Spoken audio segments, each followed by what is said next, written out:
and a green one, a red one, I believe. I'm making that up right now. I can't remember the colors, but because once I saw this one, I knew I wanted this one, the black and blue. And yeah, great fidget quality, great knife. You really want it, and the sound. It makes different sounds. Listen to this. Open it and close it. Close it. I mean, you know, I can't close it that fast. So, but this one, listen. There's actually a better way to close it without. There is. If you thought this knife was a little bit small for your hand, or you just, I heard a lot of comments saying that this is a very good budget knife, but probably they would have wanted a little bit bigger. Well, here's your option, right? I'm telling you, you if you collect knives, I really think you need this one in your collection.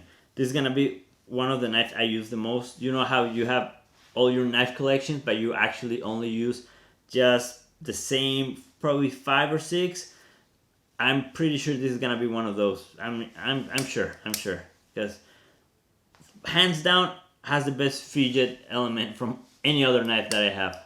I know there's also the Protec Malibu. I don't have it. I believe it's the same mechanism, the same system to open and close it, and that one's around $200. So I can only imagine how good that's gonna feel.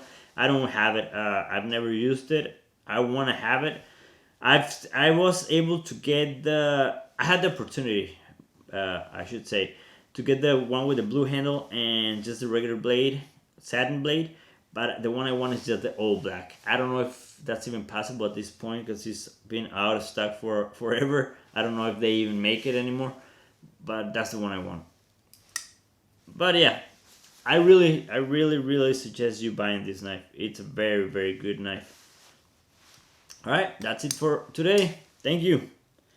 Goodbye.